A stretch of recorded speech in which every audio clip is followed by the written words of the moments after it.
Welcome to Latest TV. My name is Val Aviv. Brighton, home to 253,000 people and a lot of students.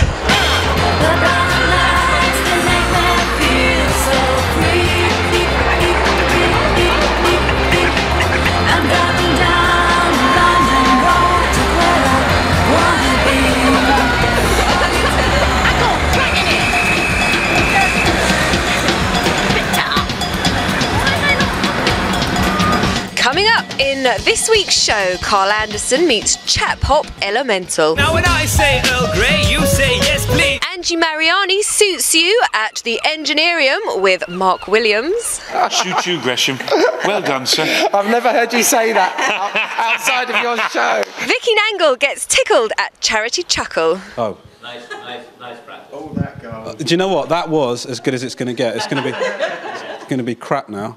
They go on about how bad the debt is, and it's like, right, but you want all of us to be in loads of debt, that's fine. Steampunk or Chap Hop. Carl Anderson meets YouTube sensation and Brighton rapper Elemental. Earl Grey. Yes, please. If you were to say rapper to most people, a lot of people would think of a thug with an overinflated ego. Brighton does things very differently, which is why I'm here at Metro Deco, Brighton's only 1930s tea room, to meet MC Elemental. So, Elemental, it's good to have you here at Metro Deco, enjoying a cup of tea there.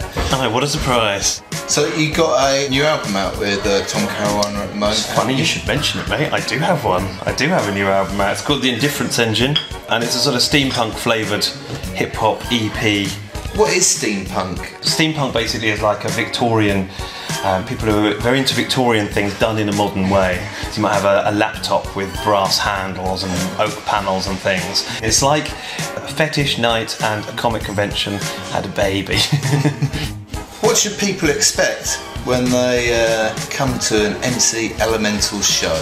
I have to wear a yellow dress or take some fish on stage with me or do a little funny dance or something like that. So there's always some element of comedy in there. The music should be the first bit and should be the interesting bit, and then the comedy is like the hundreds and thousands on top.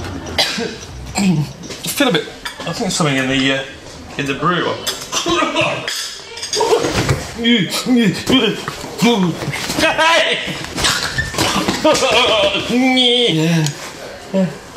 Ah.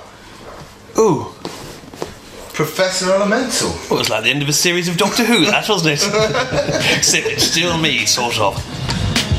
So when times are hard and life is rough, you can stick the kettle on and find me a cup. Now when I say Earl Grey, you say yes please, Earl Grey. Yes please, Earl Grey. Yes please. Your video, Cup of Brown Joy, is, you know, that's heading towards 500,000 hits, isn't it? Heading towards, run through the bloody ticker tape, it's surpassed it, now to probably, I don't know, close to 1 billion.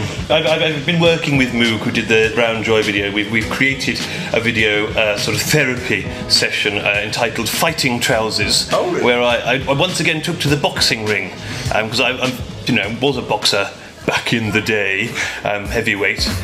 That's not proper, just not cricket. Put away your ukulele or I'll tell you where to stick it. I don't like your tweet, sir. Will teach you the professor's ready. Not, let's see who strikes the loudest. Lose. Put on my fighting trousers. Finish off the sentence for me. A day without tea is... But a day without tea? Yeah. A day without tea. Stop. A day without tea. This interview is over. I'm sorry, I can't abide being here anymore. A day without tea. I mean, ridiculous, possible idea. A whole day without tea. I mean, 10 minutes maybe, but not an entire day. That would be useless. I suppose back to you, Val. Thanks, Carl.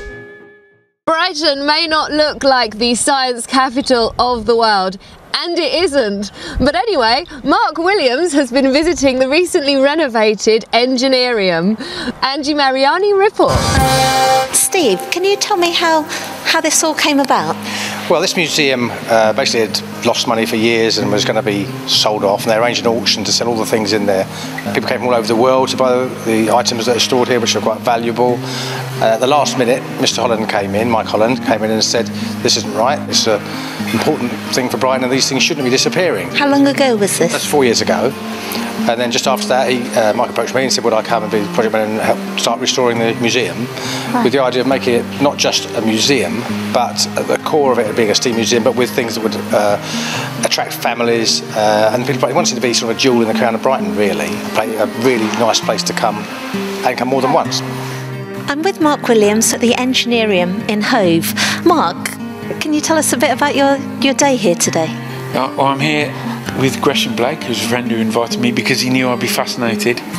Mike Holland has done an amazing job. It's much better than I imagined, really. This engine is now working. 2 of the Lancashire boilers are now in steam, and there are plans to refurbish the 1876 engine. So it's all very exciting, and Brighton should be really, really proud of the amount of work he's put into it.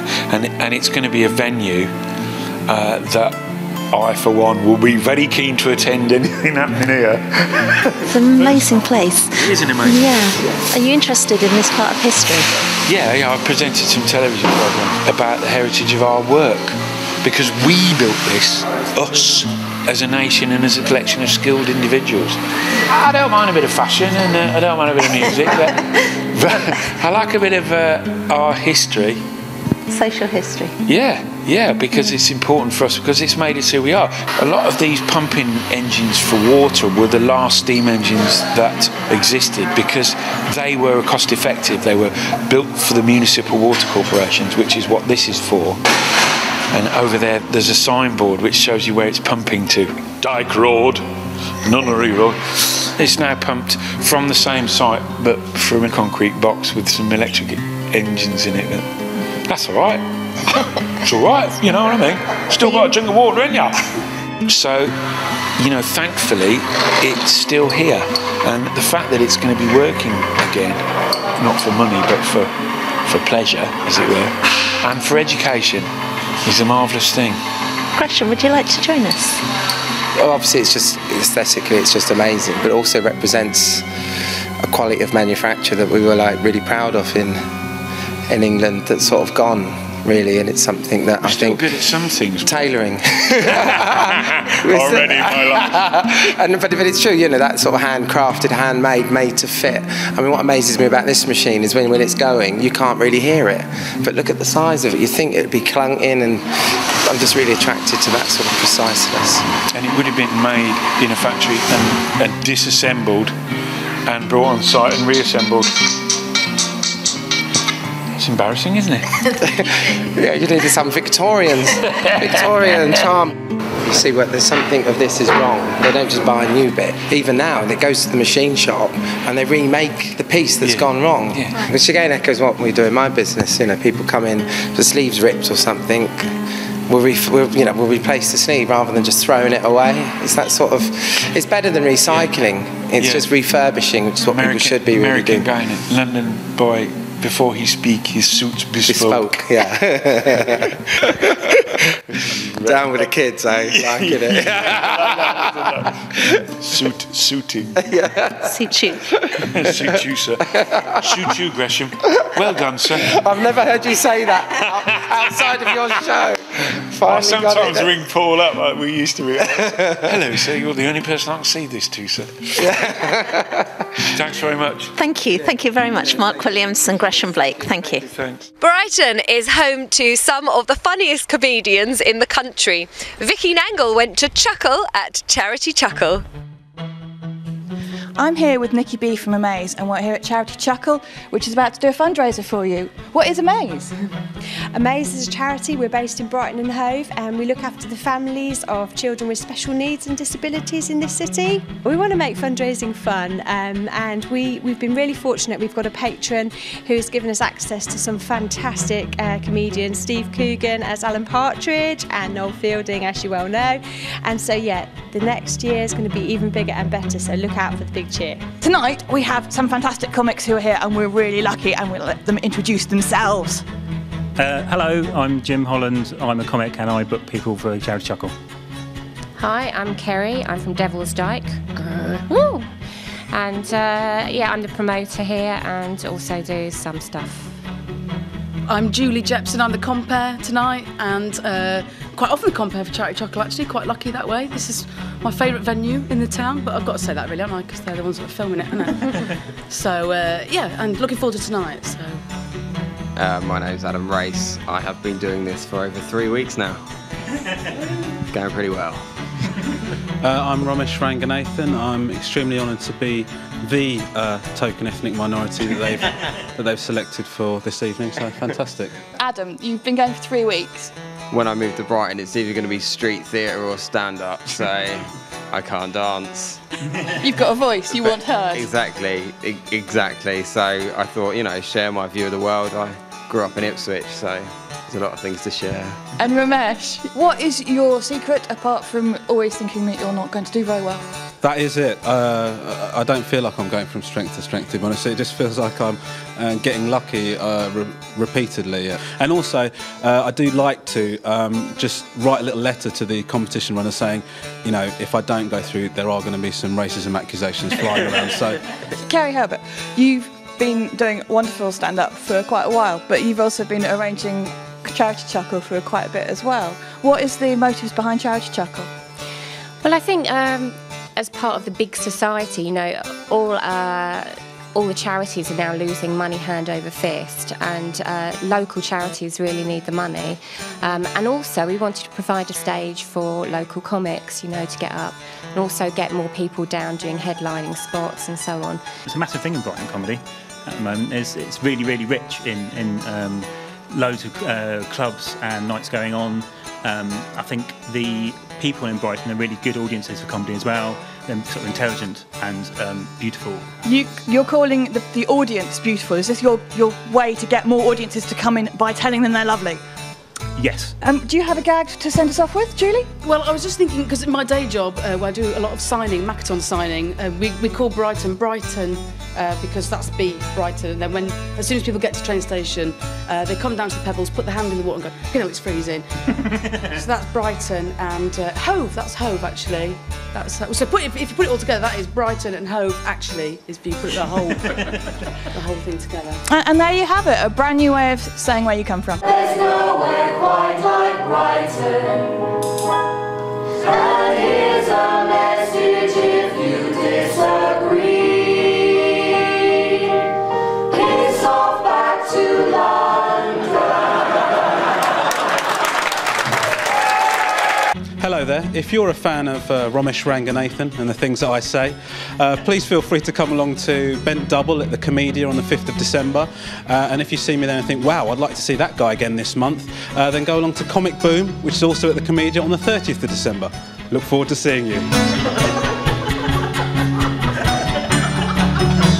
Well, that's all from us here at TheLatest.tv. We can't wait to see you all next week. And don't forget, Brighton Lights is Brighton TV made by Brightonians. So if you've got something coming up and you want us to cover your event, then get in touch at this email address and don't forget to put this in your favourites. Bye-bye.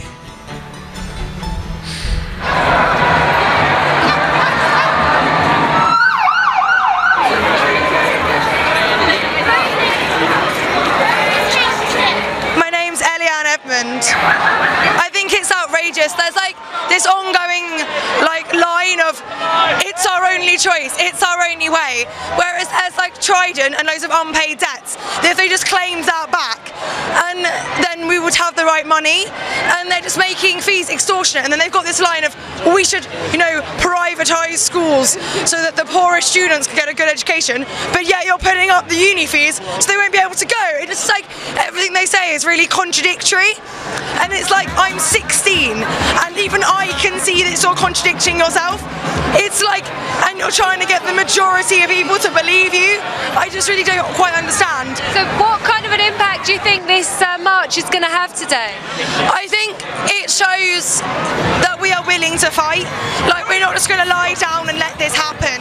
So I think these protests show that united, we're not scared, and united we can make a difference.